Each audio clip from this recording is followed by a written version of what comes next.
I'm your host, Tom Dunn, and we are at City Hall with Rod Butler. Welcome, Rod. Thank you, sir. Good to see you again. I think it's been 2 or 3 weeks since we talked last time, and you don't have gray hair yet, so I assume things are going pretty well. That's true. I'm surviving. Two and a half months under my belt, and we're doing all right. Very good, very good. This is our first show of Citizens Forum, and it's designed for the community, the citizens, to send in questions and suggestions that they would like the city to look at, and Rod would be taking those and questions and suggestions and going to the various departments and the staff and trying to get feedback for you. And also, if we have an answer, we'll give it to you, or if we can't, we'll say we're still working on it. So we're looking to do this every other week, and that we want to provide the communication link that's been lacking.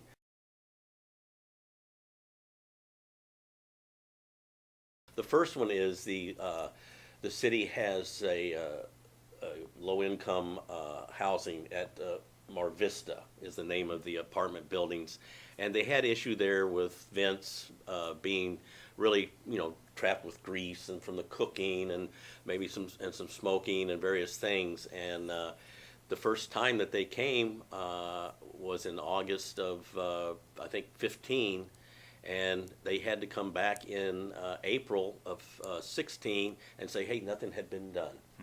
So that was not a good thing to happen, especially to a lot of these elderly people, limited income, who needed help.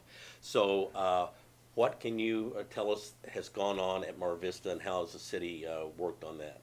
Yeah, so the cleaning of the vents, my understanding, has been completed, and that was reported recently at a housing authority board meeting. Mm-hmm. Our city council also sits as 5 members of the housing authority board, and then there are 2 additional members, over and above the city council, from the housing authority properties that sit as members of that housing authority board. So we reported at one of their last meetings that the vent cleaning has been done. There's still issues off and on with smoking at that property, and we will try everything that we can. In fact, we'll be back again at the March 20th Housing Authority Board meeting, reporting back on the options that we have for enforcement of the smoking ban at those properties. Mm-hmm. One of the issues is that the residents there are reluctant to report on their neighbors who may be smoking, and that makes enforcement sometimes challenging for us.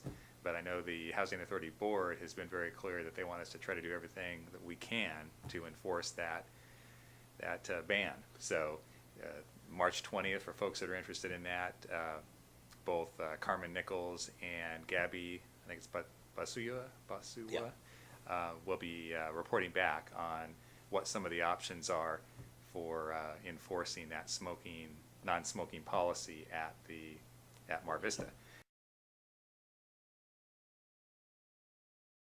The second issue that's has been in the news for a good year and a half is the HUD investigation. They found some discrepancies with how money was spent a couple years back, and how it was tracked in our financial system. And we had heard that they were going to, or they wanted $2.4 million back from the city of Port Hueneme, and it's been going through a couple stages. What's the latest that you know about the HUD situation? Yeah, there's been some movement on that over the last 30 days, and we should be ready to go public with a settlement with HUD on that. I'd say, again, 30 to 45 days from now. Basically, the dispute is over the overhead allocations that the city charged to our housing authority. Those are perfectly appropriate, in terms of helping the city to recover costs for some of the staffing and services and facilities that are used by the housing authority. The dispute is over the amount that was charged, and HUD is taking the position that we overcharged the housing authority, which is something that those disputes arise sometimes in different cities and housing authorities across the country. We're getting close to reaching a settlement and an agreement with HUD that will resolve the matter. And like I say, that will all be disclosed to the public. I'm thinking, as we're here February 22nd, within the next 30 to 45 days, we should be going public with that. I can't talk about details right now, but it's getting close. Well, good, and we'll stay on top of it. Both of these issues, the Mar Vista one and HUD, will continue. I won't mark them off our list yet until we get an answer. I think the next thing that came up that's been on the agenda a while, came in back in November or something, are the bathrooms at the beach. And I think it was Carmen that gave a report on what the city was looking into that. Can you update us on where do we stand on moving forward on how to upgrade and clean the bathrooms at the beach? Sure. So at that recent council meeting that you were mentioning, the city council raised a series of questions and gave Carmen Nichols, our deputy city manager, some direction on additional information that they wanted. So she's coming back to the council with that. We're thinking right now it'll be the March 20th meeting, so not the next meeting, but the meeting after next, Monday, March 20th. She will have answers to a lot of those questions regarding the different options that we might have to deal with the condition of the bathrooms at the beach. It's ultimately going to come down to how much money the council wants to spend to either upgrade the bathrooms through investing money in the facilities there, and or paying for more frequent cleaning and service on the bathrooms. One of the things that I've learned in 27 or 28 years now of working for cities is there are two constants. One is vandalism and poor treatment of public restrooms. Seems to be a battle just about everywhere. And I've worked in Northern California cities, Southern California cities, rich cities, poor cities. That's just a constant issue everywhere. Usually park restrooms or public restrooms. The other is, and you've heard Mr. Stephen Gama talk about this a lot in council meetings, vandalism to sprinklers and irrigation systems. That is another battle that just seems to be never ending. Well, it's the whole beach area. I mean, it's open to the public, and some people don't have a lot to do at night or something. Yeah, so. yeah. I don't know what satisfaction people get from, vandalizing and damaging public, amenities like that. But it just seems to be a constant battle. But there are some things that we can try, but it probably will cost some money to, and it's really going to come down to the council's decision on, what kind of resources do they want to put into those restrooms, and weighing that against other things that we need to spend money on.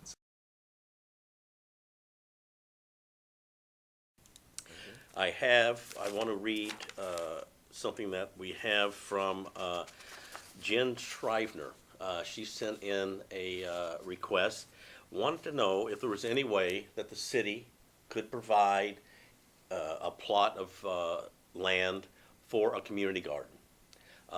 There are numerous ones around Oxnard, down the road in Pleasant Valley, a ways, and there are a lot of retirees here who, a lot of us live in condos and stuff, and there isn't room on there, but they'd like to have something to do where they can go out, and it's a real positive effect. You plant something and you get to eat it. And so I mentioned this to you last week. Have you found out any way that we can move forward on this?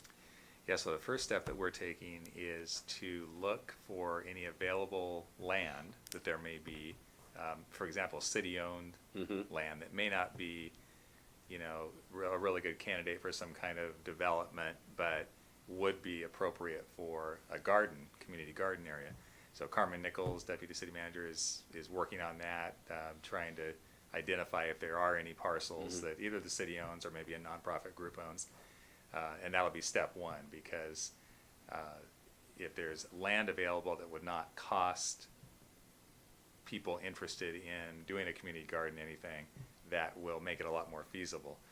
And my experience with community gardens has been that they can be really successful. It really comes down to how committed the people are who are in charge of managing and maintaining the garden. I've seen some that work really well for many years because you've got people that are really committed to making it work. On the other hand, I've seen some fiascos where, you know, you have a little enthusiasm at first from people, but then, you know, that dies down and the city usually gets, you know, the expectation is the city will maintain it. And there aren't always resources to do that. So we would just want to make sure if we were going to go down that road that we had a really good plan in place and a good group of volunteers and clear expectations as to who was going to maintain the garden and administer the garden for the long term.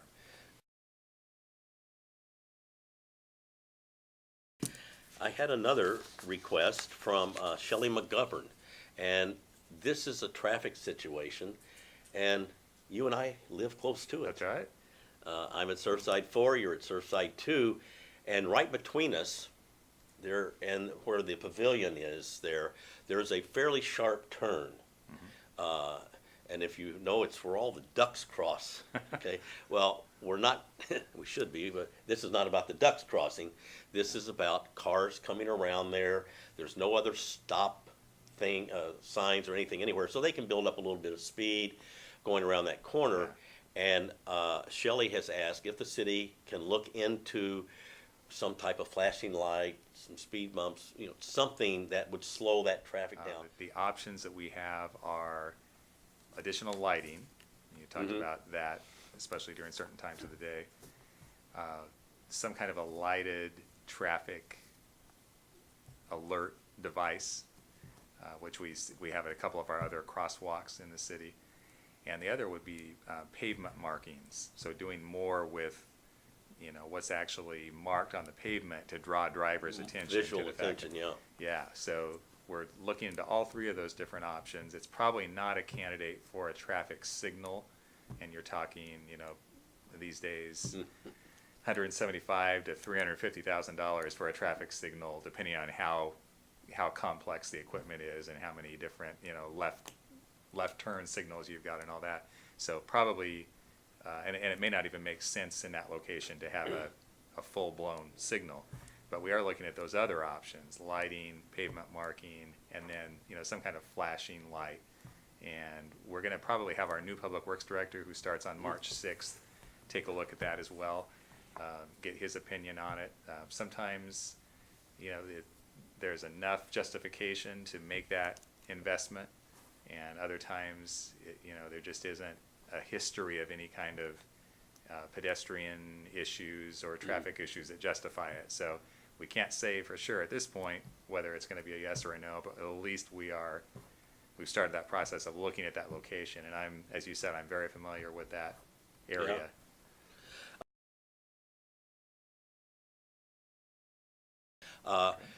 There's a couple other things that I just want to bring to your attention for the next show for you to follow up on. And one is an issue has been the speeding, matter of fact, right in front of where we are, City Hall, up and down Ventura Road. It can get there's not a lot of stop signs or lights in between there. About the tennis courts at Miranda Park. And that issue has been going on for a number of months, and so if you could look into that and see where we stand. I know they used to hold some really nice tennis tournaments out there, Right. but the condition of the courts and everything have deteriorated, not been looked after. So we'd like to see what you can find out about that and see if they can be addressed. And another issue is we had a request.